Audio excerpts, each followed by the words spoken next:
Hi అండి. అందరికీ నమస్కారం. Welcome back to our channel. నేను మీ సీత. అందరూ ఎలా ఉన్నారండి? బాగున్నారా? మేము కూడా బాగున్నామండి. మీరందరూ కూడా బాగుండాలని ఆ దేవుని మనస్ఫూర్తిగా కోరుకుంటూ ఈరోజు అమ్మ వాళ్ళ ఇంటి దగ్గర వ్లాగ్‌ని అయితే మీతో షేర్ చేస్తున్నానండి. 2 రోజుల క్రితం ల్యాండ్‌కి సంబంధించి చిన్న వర్క్ ఉంటే అక్కడికి వెళ్ళానండి అమ్మ వాళ్ళ ఇంటికి. వెళ్ళి 2 రోజులున్నాను కానీ, ఆ పని మీద అటు ఇటు తిరగడానికే టైం సరిపోయేది. నేను వీడియో అయితే ఏం తీసుకోలేదు. ఈ రోజైతే మళ్ళీ మా ఇంటికైతే వెళ్ళిపోతున్నాను. సరే వచ్చి 2 రోజులున్నాను కానీ, ఒక్క వీడియో కూడా తీసుకోలేదు అనేసి, ఈరోజు అప్పటికప్పుడు వీడియోనైతే స్టార్ట్ చేశాను. ఇంక ఇదిగోండి అమ్మ వాళ్ళ మొక్కలు మీకు తెలుసు కదా! మొక్కలు ఎండకి బాగా వాడిపోయినట్టున్నాయనేసి ఇలా నీళ్లు పైనుంచి కొడుతుంది అమ్మ. అంటే కొంతమంది నీటిని వేస్ట్ చేస్తున్నారు అనేసి కూడా అంటారు కదండీ! అందుకని ముందే చెప్పేస్తున్నాను. పాపం మొక్కలు వాడిపోయాయి. ముందు రోజు బాగా ఎక్కువ ఎండ కాసింది. ఇంకా మొత్తం అన్నిట్లికి కూడా అమ్మ ఇలా నీళ్లు వేసేస్తుంది. అమ్మ వాళ్ళ ఇంటికి ఇలా లోపలికి రాగానే ఈ మొక్కలన్నిట్లి వల్ల మంచి కళ అనేది వచ్చేస్తదండి ఇంటికి. చాలా బావుంటది. అంటే చాలామంది మొక్కల్ని పెంచుతారు కానీ, వాటిని సర్దే విధానం కానివ్వండి, ఇంకా ఆ ఇంటి టైప్‌ని బట్టి కూడా మారిపోతా ఉంటది కదా! మరి అమ్మాళ్ళ ఇంటిని బట్టి అంత అందం వచ్చేస్తదో ఏంటో తెలీదు కానండి, చాలా బావుంటదనమాట. మొక్కలన్నిటిని చూసేసరికి చాలా బావుంటాయి. ఇంకా మిషన్ దగ్గరికొచ్చేవాళ్ళు చాలామంది అంటానే ఉంటారు. ఇంకా అమ్మకి ఎక్కడ ఏ కొత్త రకమైన మొక్క కనిపించినా కానీ, ఆ మొక్కను తీసుకొచ్చి వేసేస్తది. ఇంకా అలా చాలా నీట్‌గా, చాలా శ్రద్ధగా మొక్కలనైతే పెంచుతది. ఈరోజు అమ్మ వాళ్ళ ఇంటి దగ్గర మా పనులన్నీ ఎలా జరిగాయి, మేము చేసుకున్న వంటలేంటి అనేదంతా కూడా ఈ వీడియోలో షేర్ చేస్తానండి. కొత్తగా నా ఛానల్‌ని ఎవరైనా చూస్తుంటే గనక ఈ వీడియోనే కాకుండా ఒకసారి వెనక్కి వెళ్ళి అన్ని వీడియోస్ చెక్ చేయండి. అప్పుడు మీకు నా ఛానల్‌లో వీడియోస్ బాగున్నాయి అనిపిస్తే ఛానల్‌ని సబ్స్క్రైబ్ చేసుకొని సపోర్ట్ చేయండి. వీడియోని చూస్తున్న ప్రతి ఒక్కరు కూడా వీడియోకి ఒక చిన్న లైక్ చేయడం మాత్రం అసలు మర్చిపోకండి. ఇక ఇదిగోండి లాస్ట్ టైం వచ్చినప్పుడు అమ్మ వాళ్ళ ఇంటి దగ్గర నల్ల వంకాయలండి. ఇదిగోండి గుత్తి వంకాయలు అంటాం కదా! చిన్న చిన్న వంకాయలు కోసి చూపించాను కదా! అప్పుడు నేను కోసి మా ఇంటికి పట్టుకెళ్ళిపోయాను కదా! ఆ తర్వాత మళ్ళీ ఒకసారి మా నానమ్మ కోసుకుందంట. నానమ్మ వండుకుందంట. ఆ తర్వాత మళ్ళీ ఇప్పుడు చెట్టు నిండా పిందెలు దిగేసున్నాయి. అసలు కుండీలో వేసిన మొక్క అయినా కానీ ఎంత బాగా కాస్తుందోనండి. ఇక లోపలికి వచ్చి చూసేసరికి మా నానమ్మేమో వంట చేసుకుంటుంది. అసలు నానమ్మ ఏం చేస్తుందా చూద్దామనేసి లోపలికొచ్చేసరికి వంట చేసుకుంటుంది. వంట టైం అయిపోయిందండి. ములక్కాడ పాలు వేసి ఇగురొండుకుంటుంది. ఒకవైపేమో కూర, ఇంకొక స్టవ్ మీదేమో రైసు. రెండిటిలిని కూడా ఇలా వండుకుంటుంది నానమ్మ. మా నానమ్మ చాలా నీట్‌గా ఉంటది. నానమ్మ ఒక ఆవిడే ఉంటది కాబట్టి, ఇలా భోజనం టైం అయిన తర్వాత వంట చేసుకుంటది. ఇప్పుడు వేడివేడిగా తిన్నా, మిగతాదేమో సాయంత్రానికి సరిపోతది. మాది 2 పోర్షన్ బిల్డింగ్ అండి. అంటే ముందు బెడ్‌రూమ్ వచ్చి, వెనకాలేమో కిచెన్ వస్తది కదా! ఆ టైప్ అనమాట. ఒక పోర్షన్‌లోనేమో నానమ్మ, తాతయ్య ఉండేవారు. ఇంకొక వైపేమో మేము ఉండేవాళ్ళము. రీసెంట్‌గా మా తాతయ్య రీసెంట్‌గా ఏం కాదండి. ఒక 6 ఇయర్స్ అవుతది తాతయ్య చనిపోయారు. ఇంక అప్పటి నుంచి నానమ్మ ఉంటారు. అటు సైడేమో మేముంటామనమాట. ఇంకా అమ్మ, తమ్ముడు, మేము ఆ సైడయితే మేముంటాము. మా నానమ్మ ఇంటిని చాలా నీట్‌గా ఉంచుకుంటది. నీట్‌గా ఉండడమే కాకుండా అన్ని పనుల్లోనూ టైం మెయింటైన్ చేస్తది. ఈ టైం మెయింటైన్ చేయడం అనేది మా తాతయ్య దగ్గర నుంచి అలవాటయింది మా నానమ్మకి. మా తాతయ్య చాలా స్ట్రిక్ట్‌గా ఉండేవారండి. కరెక్ట్‌గా ఈ టైంకి టీ తాగాలి, ఈ టైంకి భోజనం చేయాలి, ఈ టైంకి టిఫిన్ చేయాలి అనేది కరెక్ట్‌గా అదే టైం మెయింటైన్ చేసేవాడనమాట. మా తాతయ్య అంటే చాలా భయం మా నానమ్మకి. మా తాతయ్య అలా చెప్తే అలానే చేసేది. ఇద్దరిది ఒకటే మాట. ఆ పని నచ్చినా నచ్చకపోయినా మా తాతయ్యకి ఏది ఇష్టమైతే అదే చేసేది. ఇంకా అలా ఈళ్ళిద్దరూ అయితే భలే కలిసుండేవారు. ఒకవేళ రేషన్ దగ్గర నుంచి బియ్యం తీసి తెచ్చుకున్నారనుకోండి, అవి తీసుకొచ్చిన వెంటనే వాటిలో ఉన్న వడ్లు గానివ్వండి, రాగి బెడ్లు గానివ్వండి, అవన్నీ ఇద్దరు కలిసి ఏరేసుకోవడం, వెంటనే అవి దాసుకోవడం, ఇద్దరిది ఒకటే మాట అనమాట. కరెక్ట్‌గా ఈ టయానికే పడుకోవాలి, ఈ టైంకి ఈ పని చేయాలి, భలే ఉండేవారు ఈళ్ళిద్దరూను. మా తాతయ్య ఎవరికన్నా ఒక రూపాయి ఇచ్చినా వాళ్ళ దగ్గర తీసుకునేదాకా మతుండేది కాదు. ఎవరికైనా ఒక రూపాయి ఇవ్వాల్సినా కానీ అది ఇచ్చేసేదాకా మతుండేది కాదనమాట. ఆ టైప్ మైండ్ సెట్ మా తాతయ్యది. ఇంకా మా తాతయ్య లేరు కదా! నానమ్మ ఒక ఆవిడే ఉంటారు ఆ పోర్షన్‌లోను. ఇంకా అమ్మ అయితే ఈరోజు ఆనపకాయ పాలేసి ఇగురొండుతుందండి. అందులోనూ చపాతీ, రైసు మంచి డైట్ ప్లాన్ చేసాం ఈరోజు. మేము ఎలా తింటున్నామో, ఏం వండుకుంటున్నామో అనేదంతా కూడా ఇప్పుడు చూపిస్తానండి. లేతగా ఉన్న ఆనపకాయలో పాలు వేసి ఇగురొండుకుంటే ఇంకా ఎంత బావుంటదోనండి. చాలామందికి తెలిసే ఉంటదనుకోండి. అసలు ఏం మసాలాలు గాని ఏమి వేయకుండా చాలా సింపుల్‌గా వండేద్దాము. ముందుగా ఆనపకాయని ఇలా చిన్న చిన్న ముక్కల్లాగా అమ్మ కట్ చేసేసింది. లేతగా ఉన్న ఒక చిన్న ఆనపకాయ, 5, 6 పచ్చిమిరపకాయలు, ఒక ఉల్లిపాయ, ఒకే టమాటా వీటన్నిటిని కూడా అమ్మ కట్ చేసేసుకుంది. ముందుగా స్టవ్ ఆన్ చేసుకొని కడాయి పెట్టుకొని ఆయిల్ వేసుకొని అందులో ముందుగా పచ్చిమిరపకాయలు కట్ చేసుకున్న ఒక ఉల్లిపాయ ముక్కలు, ఇంకా వాటిలోనే చిటికెడంత పసుపును, రుచికి తగినంత కల్లుప్పును కూడా వేసేసి ముందుగా ఉల్లిపాయ ముక్కలను అయితే వేయించేస్తుంది. ఆ తర్వాత ఉల్లిపాయ ముక్కలు మగ్గిపోయాక అందులో కట్ చేసుకున్న ఒక టమాటాని కూడా వేసి అది కూడా పచ్చివాసన పోయిన తర్వాత ఇప్పుడు మనం అందులో ఆనపకాయ ముక్కల్ని వేసేసుకోవాలి. ఆనపకాయతో ఏ కూర వండినా కానీ చాలామంది ఇష్టపడరు కదండి. కానీ పాలేసి ఇగురు వండితే మాత్రం చాలా బాగుంటుంది. ఆనపకాయలోను, బీరకాయలోను, ఇంకా ములక్కాడలోను, అక్కడ మా నాన్నమ్మ కూడా ఈరోజు ములక్కాడలో పాలేసే వండుతుంది కదా, మేమేమో ఇక్కడ ఆనపకాయలో పాలేసి వండుతున్నాము. ఇలాంటి కూరల్లోనండి పాలు వేసి వండుకుంటే చాలా బాగుంటుంది. అసలు ఆ కూరగాయలు ఏమీ వేయకుండా ఉత్తి ఉల్లిపాయలోనే మనం పాలేసి ఇగురు వండుకున్నా బాగుంటుంది. బాలింతరాలకి గట్టే ఎక్కువ అలానే పెడతారు కదా. కొంచెం జ్వరం వచ్చి ఎవరికన్నా ఫీవర్గా ఉంది అన్నప్పుడు అరుగుదల తొందరగా అయిపోవాలి కదా, అలాంటప్పుడు ఉల్లిపాయలో పాలేసి ఎగిరేసి వండుతారు. మా సైడ్ ఉన్న వాళ్ళైతే ఇలా అన్ని కూరగాయల్లోనూ పాలేసి ఎక్కువ వండుతారండి, అందుకని నేను చెప్తున్నాను. ఇంకా తర్వాత అనపకాయ ముక్కలు బాగా సాఫ్ట్గా అయిపోయాయి. ఇప్పుడు ఇందులో అర స్పూన్ కారం వేసామంతే. పాలేసి ఏ కూర వండినా కానీ అందులో కారంని తక్కువ వేసుకుంటేనే బాగుంటుంది. కొంచెం కారం తక్కువగా వేసుకుంటేనే బాగుంటుంది. కొంచెం కారం వేసిన తర్వాత ఇంకాసేపు మగ్గించి ముక్కలు మునిగేంత వరకు నీళ్ళని వేసేసుకున్నాము. అసలు డైరెక్ట్గా పాలు వేసేసుకున్నా పర్లేదండి, అంటే ఆనపకాయ ఉడికితే ఇంకా బాగుంటుంది కదా అని కొన్ని నీళ్ళని అయితే వేసాము. ఇక్కడ కొన్ని నీళ్లు వేసి ఈ నీళ్ళన్నీ దగ్గరగా అయిపోయేంత వరకు ఉడికించేసి ఆ తర్వాత మేమైతే ఇక్కడ ఒక గ్లాస్ పాలను అయితే వేస్తున్నాము. నేనైతే పాలు పోసి ఏ కూర ఉన్నా కానీ అందులో ముందు కొంచెం నీళ్లు వేసి దగ్గరగా ఉడికిపోయిన తర్వాత అప్పుడు పాలు వేస్తాను. అమ్మేమో అలా కాదు, నీళ్లు వేయకుండా మనం పాలు వేసి కూడా ఉడికించేయచ్చు అనేసి అంది.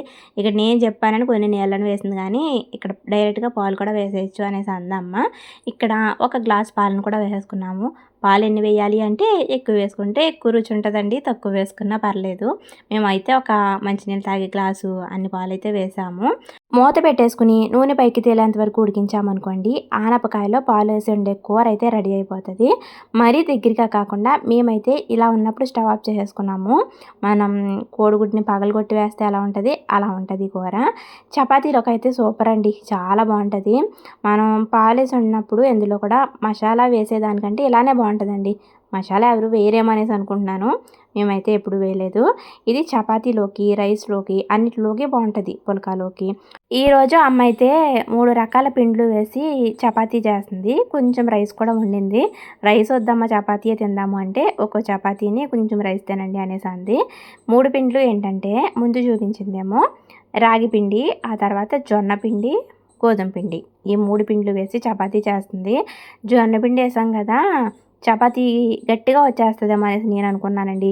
అసలు ఆయిల్ ఏమీ వేయకుండా కలిపింది అమ్మ, అయినా కానీ చాలా సాఫ్ట్గా వచ్చాయి. చూపిస్తానండి. ముందుగా 1 కప్పు గోధుమ పిండి వేసింది, అరకప్పు ఏమో రాగి పిండి, అరకప్పు ఏమో జొన్న పిండి వేసింది. 1 కప్పు గోధుమ పిండి, అరకప్పు జొన్న పిండి, అరకప్పు ఏమో రాగి పిండి, ఈ 3 పిండ్లు ఇంకా కొంచెం రుచికి తగినంత సాల్ట్ని కూడా వేసేసి అసలు ఆయిల్ ఏమీ వేయకుండా ఇలా కొంచెం కొంచెం నీళ్ళని వేసుకుంటూ మనం చపాతీ పిండి అలా కలుపుకుంటాము, అలా కలిపేసింది. మనం చపాతీ ఎలా చేసుకుంటామో అదే ప్రాసెస్, కాకపోతే కొంచెం జొన్న పిండి, రాగి పిండి వేయడం వల్ల మీకు వీడియోలో షేర్ చేస్తున్నాను అంతే. ఇంక ఇదిగోండి కలిపేసి పక్కన పెట్టుకున్న తర్వాత ఎంత సాఫ్ట్గా ఉందో చూడండి. పిండి ముద్దని ఇలా మనం పట్టుకుని చూసినప్పుడే తెలిసిపోతుంది కదా మనకి చపాతీ సాఫ్ట్గా వస్తుందా గట్టిగా వస్తుందా అని, ఆ పిండిని పట్టుకునే చెప్పేయచ్చు. ఆ తర్వాత అమ్మ చపాతీలు చేసేస్తుంది.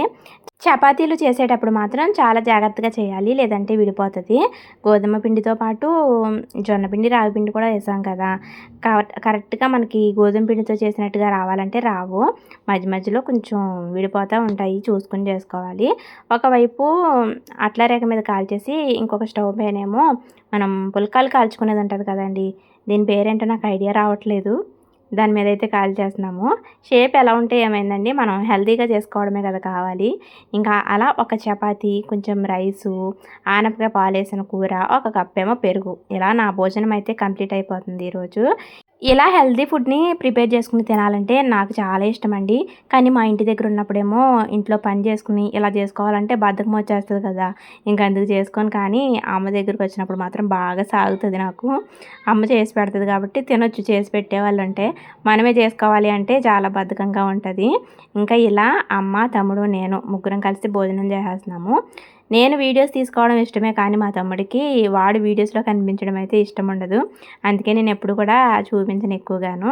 ఆ తర్వాత భోజనం చేసేసాక అసల ఎండ ఎంత ఎక్కువగా ఉందంటేనండి మండిపోతుంది అసల ఒకవైపు. కాకపోతే అయినా తప్పదు అమ్మకి తర్వాత రోజు ఫంక్షన్ బట్టలున్నాయంట. ఇంక అందుకని మిషన్ పెట్టింది. ఇదివరకైతేనండి అంటే నాకు పెళ్ళైన తర్వాత, ప్రెగ్నెంట్‌గా ఉన్నప్పుడు, పిల్లలు చిన్న పిల్లలుగా ఉన్నప్పుడు, అలాంటప్పుడు ఎక్కువగా అమ్మాళ్ళింటి దగ్గరే ఉంటాం కదా! అప్పుడు మా అమ్మకి, నాకు ఇద్దరికీ ఇదే పని. అమ్మ ఎప్పటికప్పుడు కుట్టేస్తుంటే నేనేమో చేతి పని చేసి వెంటనే పక్కన పెట్టేసేదాన్ని. అసలిద్దరికీ ఖాళీ ఉండేది కాదు. పొద్దున్నే వండుకొని పక్కన పెట్టేసుకొని, ఇంక ఈ మిషన్ పని మీదే ఉండేవాళ్ళం ఇద్దరమును. తమ్ముడిని వీడియో తీయమని ఇచ్చాను. వాడు తీస్తాడో లేదో అని నాకు డౌటు. అసలు ఆన్ చేసావా లేదా నువ్వు చూపించు అనేసి వెళ్లి చూసేస్తున్నాను. ఆ తర్వాత ఫంక్షన్ ఉంది కదా అనేసి అమ్మేమో బ్లౌజులు కుడుతుంటే నేనేమో చేతి పని చేసేస్తున్నాను. ఇలా కుట్టిన బ్లౌజులు హ్యాండ్ వర్క్ చేయడానికి కూడా ఇద్దరుంటారండి తెలిసిన అక్కాళ్ళు. వాళ్ళు అమ్మ కుట్టింది కుట్టినట్టు తీసుకెళ్ళి వెంటనే వాళ్ళు హ్యాండ్ వర్క్ చేసి ఇచ్చేస్తారు. ఇప్పుడేంటంటే నేను చేస్తానులే అమ్మ అనేసి నేనే వేస్తున్నాను కానీ లేదంటే బయటికిచ్చేస్తది. పొద్దున్నుంచి సాయంత్రం వరకు ఎంత మిషన్ కుట్టినా మెడ నొప్పి రాదంటండి. కానీ ఒక్క బ్లౌజు హ్యాండ్ వర్క్ చేసేసరికి వెంటనే మెడ నొప్పి వచ్చేస్తదంట అమ్మకి. ఇంక అందుకని అసల హ్యాండ్ వర్క్ అనేది ఏమీ చేయదు. బయటికే ఇచ్చేస్తది. చాలా సేపు వరకు అలా మిషన్ కుడతానే ఉంది. ఎండ ఎక్కువగా ఉంది గదా! కాసేపు లోపలికెళ్ళిపోయి ఒక కాఫీ కూడా తాగేసాము. అయినా గానీ టైం చాలా అయింది గానీ ఎండ మాత్రం తగ్గలేదు. ఇప్పుడు అమ్మ రోటి పచ్చడి చేస్తాను అనేసి అన్నిటిని కట్ చేసుకుంటుంది. ఏం రోటి పచ్చడి అంటేనండి, కొంచెం డిఫరెంట్‌గానే ఉంటది ఈరోజు మన పచ్చడి. మనం ఇప్పుడు ఆనపకాయని పాలేసి వండేసాం కదా! ఆనపకాయ పైనున్న పీల్ ఉంటది కదండీ! వాటితో కూడా మనం పచ్చడి చేసుకోవచ్చు. ఆనపకాయ పీలండి. అంటే తెలుగులో చెప్పాలి అంటే ఆనపకాయ తొక్కలు, బీర తొక్కలు వాటిని పాడేయకుండా మనం కొబ్బరికాయ వేసుకొని పచ్చడి చేసుకుంటే రుచి బావుంటదండి. మనకి అంటే వాటిలోనే ఎక్కువ పోషకాలుంటాయి కదా!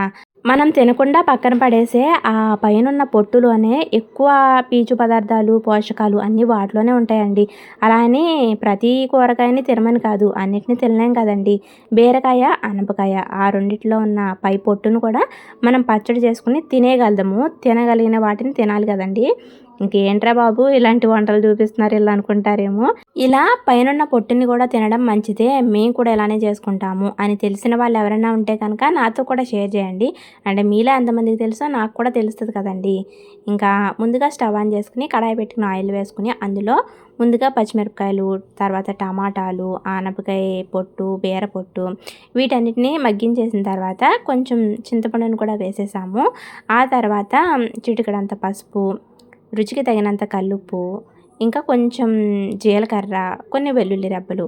మనం రోటి దగ్గరికి వెళ్ళిన తర్వాత ఏమి వేయవలసిన అవసరం లేదనమాట. అన్నిటిని కూడా ఒకదాని తర్వాత ఇప్పుడే వేసేసి స్టవ్ ఆఫ్ చేసేసామంటే రోటి దగ్గరికి వెళ్ళిన తర్వాత మనం పచ్చడిని రుబ్బేసుకోవడం ఒకటే మిగిలుంటది. మొత్తం అన్నిటిని పచ్చివాసన పోయేంత వరకు వేయించేసి స్టవ్ ఆఫ్ చేసేసాము. అవి చల్లగా అవుతా ఉంటాయి. ఈ లోపల అమ్మ కొబ్బరిని కూడా తురిమేస్తుంది. కొబ్బరి ఎందుకేస్తున్నాము అంటే మరి రుచి రావాలి కదండీ! అంటే అందులో వేరుశెనగ గుళ్ళు గానీ, నువ్వులు గానీ మనం ఏమీ వేయట్లేదు కాబట్టి కొబ్బరిని వేసామంటే రుచి బావుంటదనమాట. వాటిని తిన్నట్టుంటది. కొబ్బరిని వేస్తే కమ్మగా కూడా ఉంటది గదా! ఇంకా బీర పొట్టుని ఇలా పచ్చడి చేసుకోవడమే కాకుండా అమ్మేం చేస్తదంటే, బీర పొట్టుని శుభ్రంగా కడిగేసి, ఎండలో ఆరబెట్టేసి, అవి బాగా ఎండిపోయిన తర్వాత మిక్సీ పట్టేసి పొడిలా రెడీ చేసేసుకుంటది. ఆ పొడిని ఫ్రైలు చేసుకున్నప్పుడు గానీ, ఇగుర్లు వండుకున్నప్పుడు కానీ, అలాంటప్పుడు ఒక స్పూన్ యాడ్ చేసేసుకుంటది. మనం తినాలి అనే ఆలోచన మనకుందనుకోండి, అలా ఎన్ని రకాలుగా అయినా ఉపయోగించుకోవచ్చు.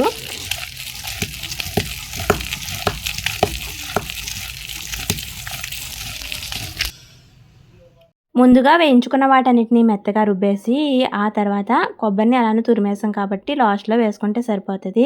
వేసుకున్న తర్వాత కూడా కొబ్బరి పచ్చడి ఎప్పుడు చేసినా కానీ, కొబ్బరికాయని కొట్టినప్పుడు నీళ్లుంటాయి కదండీ! ఆ నీటినే వేసి రుబ్బుతది అమ్మ. ఇప్పుడు కూడా కొంచెం కొబ్బరి నీళ్లు వేసి ఇంకాసేపు రుబ్బామంటే పచ్చడి రెడీ అయిపోతది. కొబ్బరి పచ్చడి చేసేటప్పుడు మాత్రం అమ్మ చెప్పే మాట ఒకటేనండి. పెళ్ళైన తర్వాత ఇక్కడికొచ్చాక అంటే ఇక్కడ ఎక్కువగా కొబ్బరికాయలు దొరుకుతాయి కాబట్టి కూరకేమీ లేవు అనుకుంటే వెంటనే ఒక కొబ్బరికాయ ఒలిచేసుకొని పచ్చడి చేసేసుకునేవారంట.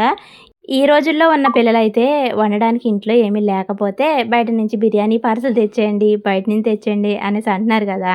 ఇంక అదే చెప్పుకుంటా అమ్మ నేనిక్కడ రోటి పచ్చడైతే రుబ్బుతున్నాము. అదే తేడా అండి ఇదివరకటికి ఇప్పటికిని. ఇంకిలా కాసేపు రుబ్బిన తర్వాత ఆ పచ్చడైతే రెడీ అయిపోయింది.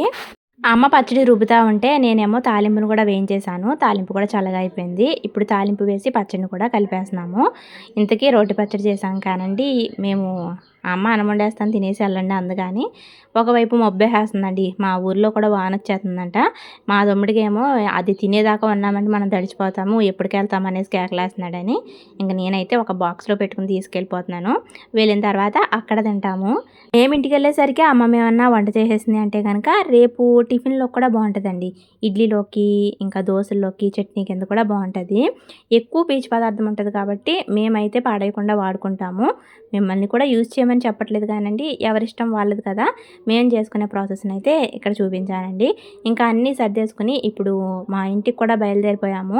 ఇంకా 2 డేస్ నుంచి అమ్మ వాళ్ళ ఇంటి దగ్గర ఉన్నాను కానీ వీడియోస్ తీసుకోలేదు అన్న ఫీలింగ్‌లో అయితే ఉన్నాను కానీ లాస్ట్‌లో చివరిగా వెళ్ళే రోజునైతే వీడియో తీసేసుకున్నాను.